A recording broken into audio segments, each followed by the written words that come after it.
Hey everyone, Dr. Whitney Costers here. Join me for 5 minutes while we discuss the various meanings of Shel Silverstein's The Giving Tree.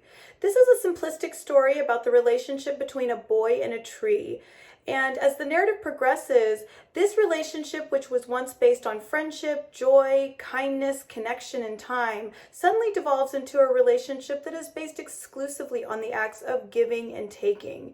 In the end, the tree and the boy are reunited, but at this point the tree is a mere stump, though she is still giving to the boy in that she offers herself as a seat for him to rest on, and the boy is elderly and is too sad and old to play.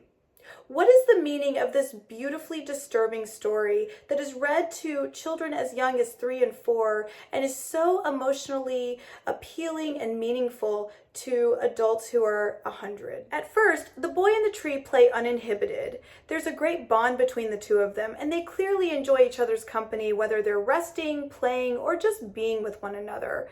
It is worth noting, however, that at one point the boy takes the tree's leaves and makes a crown so that he can play king of the forest. Now, this could be Silverstein's way of criticizing imperialism, the act of taking another person's resources to develop your own power. It could also foreshadow the relationship that is to come between the boy and the tree, where the boy has more control and power and the tree seems to be subservient to him. But it also could just signify that they play without inhibition. During this time, the tree gives to the boy. She offers him shade in which to rest, her branches to swing on, apples as a snack. But the difference between this point in the relationship and later on is that the boy seems appreciative in that he hugs the tree, it's clear he loves her, and he gives back in that he offers his time, friendship, and affection. The boy even marks their love by carving a heart that features both of their initials into the tree's trunk. Now, I don't think we should read this as abusive because I think this is done in a healthy stage in their relationship. And it's also akin to the way someone might tattoo their loved one's name on their body as a way to share this love with the public, but also to signify the permanence of the relationship. And I think that that is what this boy is doing. The problem is that as time goes on, the boy visits less and less frequently. And when he does return to the tree, it is clear he has changed significantly. He is more materialistic, worldly, jaded, cynical. He's less innocent, happy, or joyful. And he's always in need of something. He asks for money, a house, a boat. These are things that the tree cannot give him, but she does offer him resources that she can give him so that he may work toward these goals. The problem is that the tree is not only allowing the boy to cut into her, but she is allowing him to cut off her body. With every visit, the boy literally takes more and more of this tree until she is nothing but a stump with a carved heart in her. This is an incredibly sad, depressing, and disturbing image of this tree who claims she was happy, but not really. For me, the most compelling and meaningful interpretation of this story is reading the relationship between the tree and boy as symbolic of the mother-child relationship. I think this story easily reflects the extreme pressures, demands, and expectations that are placed on this integral role of motherhood. Consider just how natural the giving and taking is from the get-go between mother and child. Think about the parasitic nature of the fetus, the way that it feeds off the mother's body, diverting nutrients, blood, and energy for its own benefit.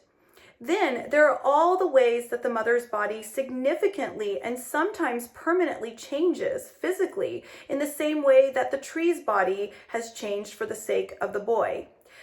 There's everything from the potential melasma, stretch marks, expansion, hormonal changes, the pain from the labor, the potential, tearing or cutting if you have a C-section.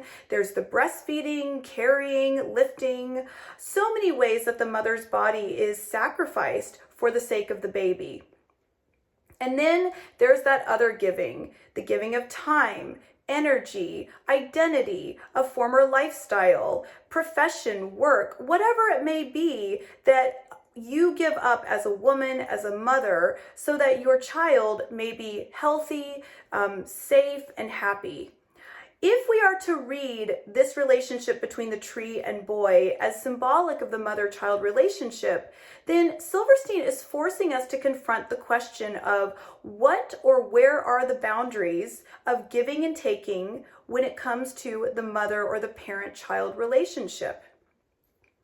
At what point is giving self-destructive? And at what point is taking an act that will render somebody narcissistic, selfish, cruel, or self-absorbed? Certainly, Silverstein is asking us to consider where we draw the line when we love unconditionally. Now, if you consider the relationship between the tree and boy, the boy not only doesn't seem grateful for what the tree does for him, he seems pretty oblivious to the sacrifices that she makes for him with every visit. He pretty much expects her to give him what she gives, and yet I'm not sure it's his fault because the tree is always offering. You could argue that she's an enabler, but at the same time, you could argue that the act of giving is part of this bond that they develop when the boy is young. And I think about the ways that children prioritize their parents, when their parents are their entire world. They love to just be around them, show them everything. This is a really precious moment between children and parents, but it is not permanent. Children grow up. They become more socially independent. As you can see in the book, the boy, he has a girlfriend. He brings her to the tree, but it's clear that he spends more time with the girl. He prioritizes her. He carves a heart featuring their initials, and he places it above the heart that, he had carved in the tree that featured his initials with the tree. These are normal stages between the parent and the child. The child eventually grows up, becomes independent, leaves the home, and yet he's still somewhat dependent on the tree, just as children are as they, are young adults. He comes back and the tree offers him resources that, may help him achieve his goals in life, just as I think a lot of parents do with their own children. But ultimately, he goes off on his own. And the tree seems to be suffering from empty nest syndrome. She misses him. She misses the time that they had together when he was young, when he would come every day. Now, you'll notice that whenever the boy does return, the tree sort of always wants to recapture the past. She'll ask him to play, swing from her branches, just enjoy life. And the boy is too jaded or worldly or old or busy or whatever his excuse is to, relive those moments. Those moments have passed. And I think the tree is quite sad for that. And her act of giving is potentially her way of making up for that, or finding a new way to have moments that are precious between them. And yet it never seems to work out so well. This can also be read as a cautionary tale of environmentalism. The tree starts out beautiful, lush, strong, vibrant, full of life, green, sturdy, strong. And yet by the end, she is a withered old stump.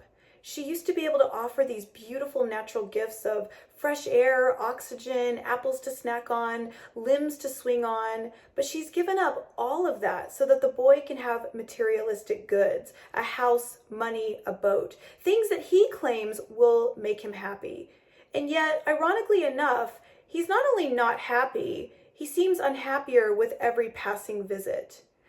I think this speaks to the rapacity and the insatiability of humans. How many forests are we going to have to cut down before we have enough Starbucks or Walmarts? How many oceans are we going to pollute and animals are we going to kill before we can find that contentment or that fulfillment? The tree could have given for centuries, but she now can only offer a place to sit. It's arguable that this story is a Christian parable, one in which the tree acts as the Garden of Eden, offering the boy a place to thrive and be happy in his state of innocence. And I think it's obvious that she's symbolic for Jesus Christ, who so selflessly gave his services and his body for the sake of others. In the story, I think it's easy to see the unconditional love that Jesus shows his fellow human and the ultimate sacrifice that he makes, even for those who are totally unaware. Possible meanings of this story range from it being a cautionary tale of exploitation, manipulation, abuse, use, codependency. You can't be a giver unless there's a taker, and you can't be a taker unless there's a giver, and a cycle ensues. It could be a story that calls attention to the problems that happen when we are too selfish, when we enable, when we abuse or are abused and don't stop it, can't stop it, or are unaware that it's even happening. It may be a story about how we are complicit in our own unhappiness. This story may just be one huge philosophical question about the state of happiness. How do we find it, achieve it, maintain it? And how do we so suddenly find ourselves unhappy? Do you think that the tree ever achieves happiness? How does she strive for it? Is it completely dependent on the boy's happiness or his presence? This brings us back to that question of, where is the identity of the mother and where is the identity of the child? It seems as though the tree finds a lot of purpose and meaning and happiness in giving to the boy, in being around him. The problem is that if her happiness is dependent on his, it will never be. The boy cannot find happiness. I would argue that at the end, he seems to find contentment simply by relaxing and being and sitting, but I don't think that he's ever happy. I think he has become too jaded and cynical by the world to achieve, that joy that he had with the tree when he was a young boy. In fact, we are told that the tree is happy, but sometimes we are told that she was happy, but not really. And finally, I think this story can be a reflection simply of the nature of life, the aging process, time passing, the impossibility of returning to what once was. You'll notice that you are always giving to something or someone in this life, and life will take and take from you until there is nothing left to take. I think in many ways we can all identify with the boy, and we can identify with the tree. Let me know what your interpretation is of this seemingly simple yet incredibly complex story that Silverstein himself said was just about a boy in a tree. One gives and one takes. Thank you for joining me, and I hope to see you guys next time.